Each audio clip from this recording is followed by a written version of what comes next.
She's calm, clever, and never afraid to stand her ground. Tonight, Jasmine Crockett faces a challenge that tests her wit and strength like never before. Watch how she outmaneuvers a bold opponent, turning every move against him and proving once again why she's one of the sharpest minds in the room. The hall was buzzing long before anyone stepped onto the stage. People filled every seat, leaning forward as if the night itself held a secret. It wasn't a fancy gala or a political showdown. It was something in between. An open public debate event meant to let people speak freely. No scripts, no filters. That alone made the atmosphere feel charged. Barron, tall and composed, walked in with the air of someone who believed he already understood how the night would unfold. His suit was sharp, his expression calm, and he gave the crowd a polite nod as he made his way toward the front. He looked comfortable, almost too comfortable, like he expected to dominate without breaking a sweat.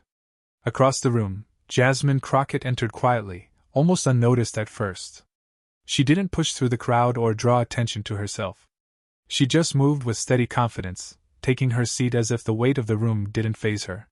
But the people who recognized her knew one thing.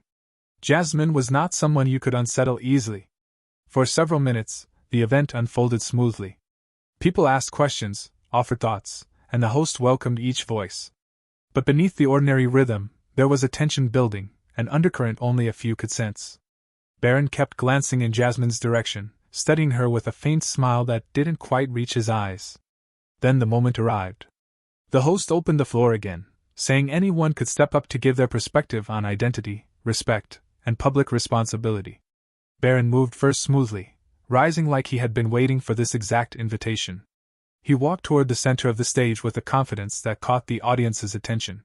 His height, his calm movements, everything about him drew eyes naturally. He began speaking about public behavior and how people should present themselves. At first, his words sounded neutral. Nothing unusual, nothing sharp. People nodded, listening politely, but then his tone shifted just slightly. It wasn't loud. It wasn't dramatic. It was quiet enough that only those paying attention noticed the shift.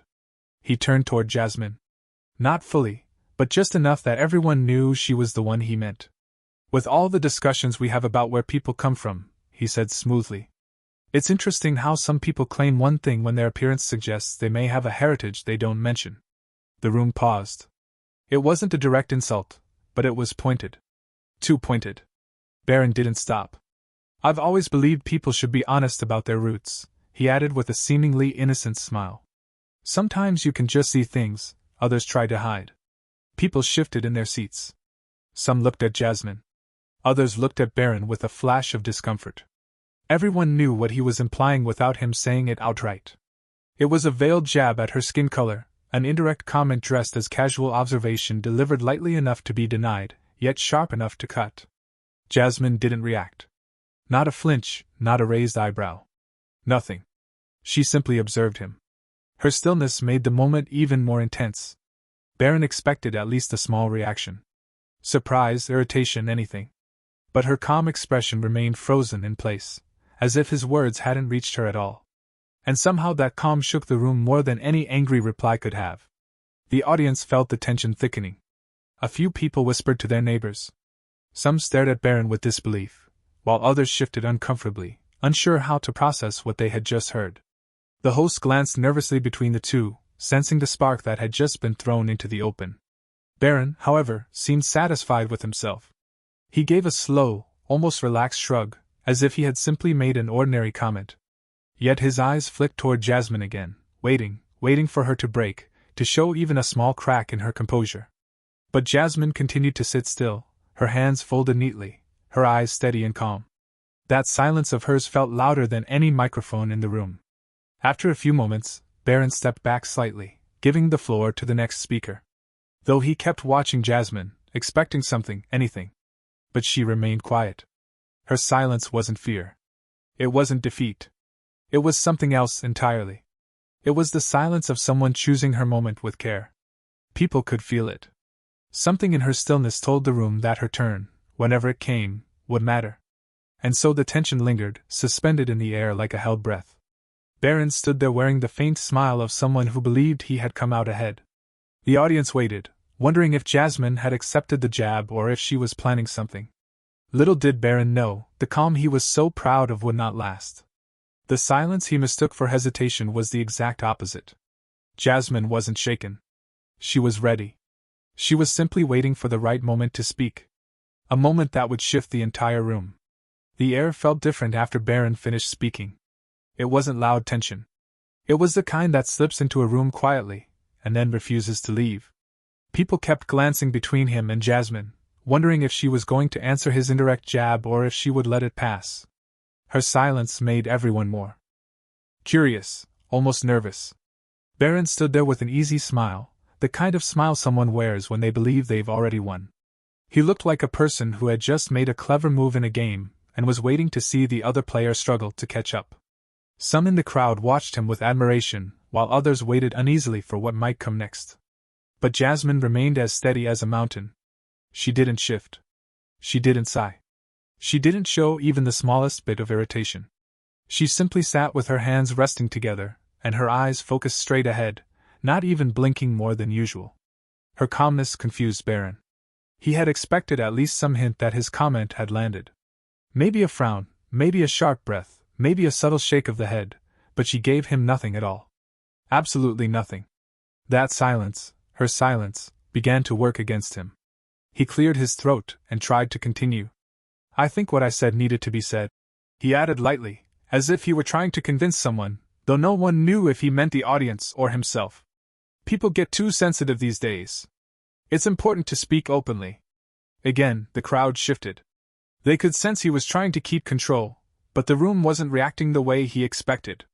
Instead of agreeing, people seemed to be waiting, almost holding back because Jasmine still hadn't responded. And somehow that made her presence stronger than his words. Barron glanced at her again. She didn't look hurt.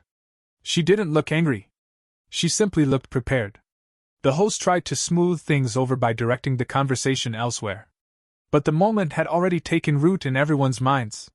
The pause after Barron's comment felt like an arrow hanging in the air, waiting to drop, and the person holding the bow hadn't even moved yet. After a few more minutes, Jasmine finally lifted her head slightly and looked directly at Barron. The room hushed instantly, almost as if they all shared one breath. Barron seemed to stiffen, though he tried to hide it by straightening his jacket and offering her a polite nod. But Jasmine didn't nod back. She continued watching him with calm, thoughtful eyes. Then slowly she rose from her seat. She didn't rush. She didn't jerk her movements or try to make a grand show. Yet the way she stood made the whole room feel like the next moment would matter. Barron's smile faded just a little, the corners of his mouth tightening. Jasmine adjusted her sleeve, still calm, still silent.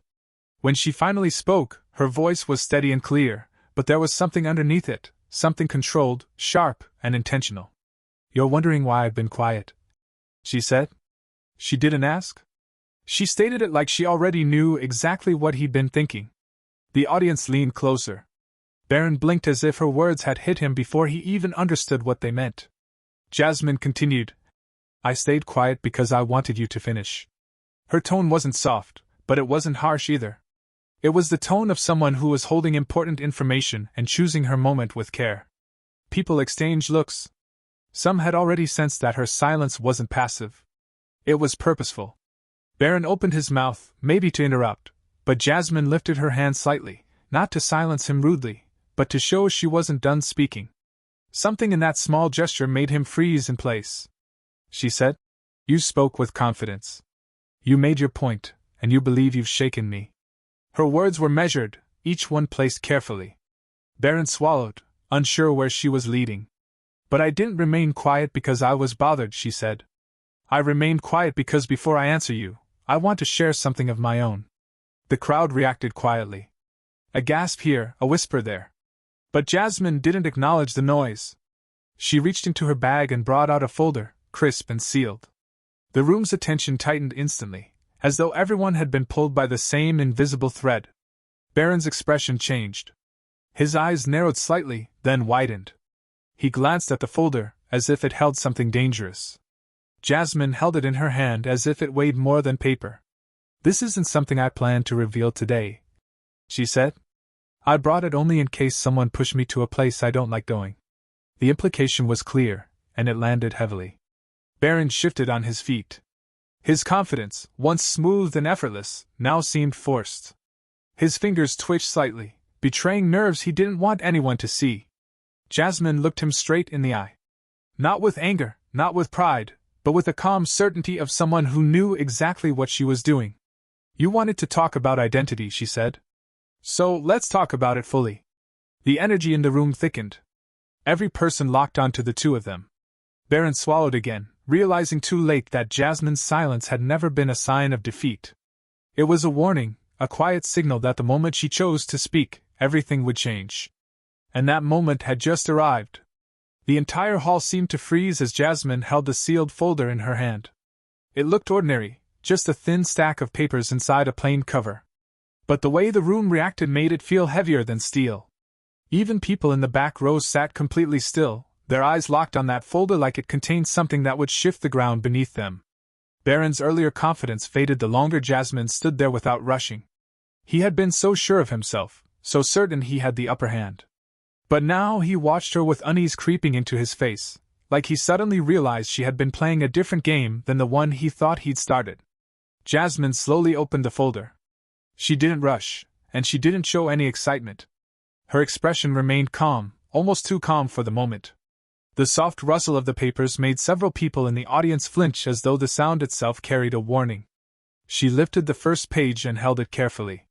The paper wasn't flashy, just structured lines, numbers, and official-looking markings, but its plain appearance only made people more curious. Jasmine looked at Barron and said, "Before you spoke earlier, I had no reason to bring this out. I hoped I wouldn't need to." Her voice was clear, steady, almost gentle, but her words carried weight, the kind that didn't need volume to land hard. Barron clenched his jaw, trying to look unaffected, but the tension around his eyes gave him away.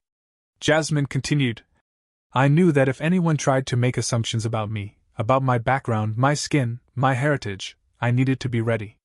Not because I'm unsure of who I am, but because some people use identity to cut others down." The audience shifted again. A ripple of agreement passed through the room, mixed with suspense. Barron's earlier jab now felt small compared to whatever Jasmine was building toward. She looked at the page again. "I hired a private investigator months ago, someone who works with ancestry records, genetic mapping, and long-term lineage studies. It wasn't cheap. It wasn't simple, and it took far more time than anyone expected." The crowd leaned closer, drawn deeper into the tension. Barron swallowed hard. For the first time, he didn't look ready with a quick remark or a clever grin. His posture stiffened like his body was bracing for something he didn't want to hear. Jasmine took a slow breath. "I didn't do this out of curiosity. I didn't do this to attack anyone. I did this because when people throw personal insults, they usually hope the person being hit has nothing to throw back." She lifted her gaze and spoke with a quiet kind of strength. "I came prepared." Barron flinched visibly, though he tried to hide it by adjusting his sleeves. Jasmine held the page up just enough for the audience to see the top line, though the words were too small for anyone to read from a distance. What mattered wasn't the text. It was her next sentence. "These papers confirm something unexpected," she said. "Something that changes the story you've been telling about yourself for years." People inhaled sharply. The room grew so silent that even the lights seemed to hum louder. Barron stammered. "What? What are you implying?" Jasmine didn't blink. "I'm not implying anything. I'm reading what is written." Barron's breath caught. His face drained of color. She lowered the page slightly and said the words that hit the room like a shock wave. "These reports show that Melania is not your biological mother." Gas scattered across the hall. A woman near the front pressed her hand to her chest. A man seated on the aisle leaned forward as if he needed to be sure he heard correctly. Even the host, who had been trying so hard to remain neutral, couldn't hide the stunned look spreading across his face. Barron's mouth opened, but no sound came out. His eyes widened in disbelief, flickering between Jasmine and the paper she held. Jasmine didn't gloat. She didn't smirk. She spoke with quiet certainty. "I won't repeat everything written in these documents," she said. "But I will tell you this. The report is verified. The tests were performed through a confidential database that specializes in deep ancestral identification. The process required multiple checks, cross-matching, and confirmation from a specialist." Barron took a shaky step back. His hands trembled. Jasmine continued. I didn't expect to find anything like this, but when you rely on loud comments and thin insults to define someone else, sometimes the truth you've been avoiding comes to the surface. Barron finally found his voice, but it was thin, almost broken. This is fake. This is wrong. His words crumbled as soon as they left his mouth. He didn't sound confident. He didn't sound angry. He sounded lost. Jasmine gently placed the papers back into the folder. You don't have to accept what's written here tonight. But before you try to question my identity again, you should know that your own story is not as simple as you pretend it is. The audience fell into total silence. No one dared move. Jasmine closed the folder and held it at her side. And with that, the shock in the room turned into something deeper. Understanding that this moment was not just an argument. It was the turning point. The room was quiet, but the quiet was heavy. The kind that presses on your chest. Barron stood frozen, staring at the folder in Jasmine's hand, at the paper she had just revealed, and at the audience whose eyes now weigh on him like stones. He had walked into this debate confident, thinking he had control, thinking his sly comment about Jasmine's background would rattle her. But now every bit of that confidence seemed to crumble under the weight of what had just been revealed. He opened his mouth to speak, but the words stuck. He tried again. That can't be true. His voice broke low and shaky like someone trying to hold on to a rope that had already slipped through their fingers. His hands fidgeted at his sides, gripping the edge of the table for stability. Even his usual calm demeanor, the one that made him seem unshakable, had dissolved into a visible tremor. Jasmine didn't respond right away. She didn't need to. The moment itself was already doing the work for her. Barron's flustered state, the stutter, the hesitation. Everything in him betrayed the certainty he had carried in just moments before. He had tried to assert dominance with a few words, a subtle hint, a smile meant to unsettle her. Now the room had reversed. He was the one caught off guard, exposed, unarmed. Finally, Jasmine spoke softly, but with precision. Before you try to attack someone else's identity, you should understand your own. The words struck Barron like a hammer. They were not just a retort. They were a mirror. He realized with a growing sense of panic that the very weapon he had tried to use against her, the veiled comment on heritage and identity, had boomeranged, and it had landed squarely on him. He tried to regain control to speak, but the sentences tangled in his mouth. I didn't mean. It's not you. His words were incoherent, faltering. The audience watched in tense fascination as the confident figure of Barron Trump, who had walked in with the air of a young man who could challenge anyone, shrank visibly before them. Jasmine took a slow step forward, her voice calm but firm. First, she said, find your real mother before you attack mine. The effect was instantaneous. A murmur ran through the audience, followed by stunned silence. Her words were more than just a clever comeback. They highlighted the irony of the situation in a way that no one could ignore. Barron had tried to undermine her by making a subtle personal attack. Jasmine had countered with a revelation so personal, so unassailable that it rendered his attempt meaningless. She had not only defended herself, but she had also exposed the fragility of his own position. Barron's face went pale. His usual smirk was gone, replaced by an expression of disbelief and panic. He opened his mouth, closed it, and tried again. Each attempt weaker than the last. He had walked into a debate believing he could outsmart someone with words. But the words he had relied on were now useless. He realized that intelligence, confidence, and preparation weren't just about clever remarks. They were about understanding what you were dealing with and respecting the weight of the truth. The audience, sensing the shift, leaned forward as if to catch every detail of what was happening. It wasn't just the revelation itself that was shocking. It was how Jasmine handled it. She didn't shout. She didn't gloat. And she didn't mock. Her strength was in her calmness, in her careful choice of words, in the timing of her delivery. She had taken control of the room. Without raising her voice, without force, simply through precision and clarity. Barron, on the other hand, was unraveling. His gestures were erratic, his voice weak, his confidence evaporated. The young man who had tried to assert dominance through implication and subtle attack now seemed completely exposed, vulnerable in a way the audience had never seen before. Every attempted word seemed to make his situation worse. Each stumble in his speech further cementing the reversal of power. Jasmine continued, letting the silence stretch for just a moment before adding, identity is personal. It is not a weapon, And when someone tries to use it to diminish another person, it often reveals more about themselves than about anyone else. The words hung in the air. Barron opened his mouth again, but the courage to speak had left him.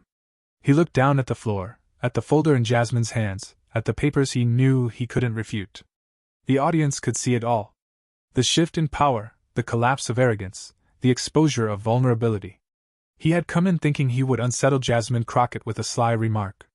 Instead, he had been completely undone by her calm, meticulous preparation. She had taken something he thought was his strength, her identity, and turned it into a force that revealed his own weakness. The irony was impossible to miss.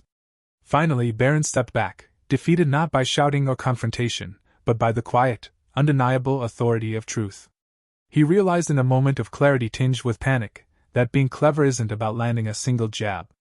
It's about understanding the consequences of words, about respecting the reality of people's lives, and about facing truths you might not want to see. Jasmine didn't celebrate. She didn't need to. She simply folded the papers neatly and held them at her side, her composure unchanged. Barron's downfall was complete, not because she had been cruel, but because she had been prepared, confident, and precise. The room seemed to exhale collectively. The tension shifted from shock to understanding. Barron had entered, thinking he was the one in control. Now everyone could see clearly that Jasmine had mastered the moment completely, using calm intelligence and careful timing to turn the situation around. Barron's stuttered attempts to respond, his visible unease, and the complete reversal of power had transformed a small personal jab into a lesson that resonated far beyond the two of them. The audience didn't just witness a confrontation. They witnessed a dramatic shift in understanding, a clear example of how underestimating someone else, especially when attacking their identity, can backfire entirely. And in that moment, Barron knew he had been outsmarted completely. The event ended not with applause, but with a quiet that was heavier than any cheer could have been. People sat for a few moments longer than usual, letting the weight of what had just happened settle over them. It wasn't just a debate anymore. It had become a lesson, one that reached beyond personal jabs, politics, or who could speak louder.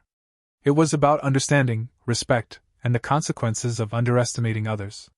Barron left the stage slowly, still pale and shaken. He avoided meeting anyone's eyes, the confidence he had carried in with him entirely gone. He had expected to be the one in control, to challenge Jasmine with a sly remark, and perhaps even to appear clever in front of the audience, but he had miscalculated.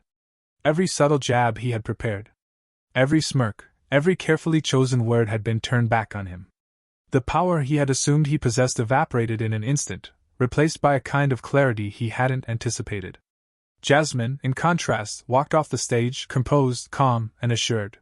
Her words had landed perfectly. She had not needed to raise her voice or belittle anyone. In a world where personal identity is often weaponized, we find ourselves entwined in the complexities of family and heritage. Who truly outsmarted the other today? Was it the sharp jab unmasked by a deeper truth? Or was it the silent strength in embracing one's identity? What do you think?